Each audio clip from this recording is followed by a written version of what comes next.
उल्टा आपके अहंकार और जिद ने भारत को इतनी क्षति पहुंचाई, हर व्यक्ति, हर आम आदमी को। मैं अंत में ये कहना चाहूंगा कि मूल मुद्दा ये है कि आप पहेलियां तो बुझा सकते हैं, आप हमारी मजाक तो उड़ा सकते हैं, लेकिन किसी और बहाने कम से कम जो हम प्रस्ताव रखें उनके ऊपर अमल तो करिए, एक्ट तो करिए। लगभग न्यूनतम 3 महीने का औसतन फर्क है इस आदेश के आने में, और यही सुझाव अलग अलग रूप में पहले आपके सामने प्रस्तुत करना कांग्रेस द्वारा। ये 2.5 महीने का खामियाजा कौन भुगतेगा? बात तो आप वही करेंगे घुमा फिरा के, लेकिन जो आपने इस दौरान 2-2.5 महीने में नुकसान पहुंचाया है उसका कौन भरपाई करेगा? In a nutshell, the government's policies have been incoherent on COVID. I'm talking in particular, incoherent, inefficient, and ineffective.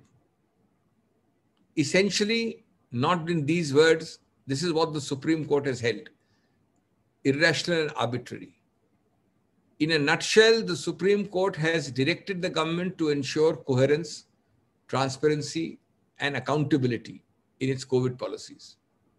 We, of course, roundly and wholeheartedly welcome this comprehensive order. We welcome the interventionist proceedings which will set the entire country on a path to immediate and urgent welfare. But that does not answer the crucial question. The fact that the Supreme Court is pushing with all its might, sitting during vacations, doesn't answer the core question. A, why did you not plan? B, why did you fail? But C is most important. Forget failure. We pointed out the failure at least 2 months ago, minimum. Why did you not act then? And by we, I don't mean only we. मैं सभी विपक्ष के दलों की बात कर रहा हूं।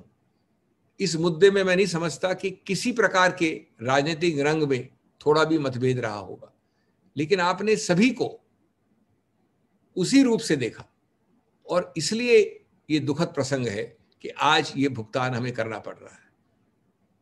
तो मैं वापस अंत करूंगा ये बात कह के कि अब भी ये सिर्फ कोरोना की बात नहीं है, ये आपके अप्रोच की बात है।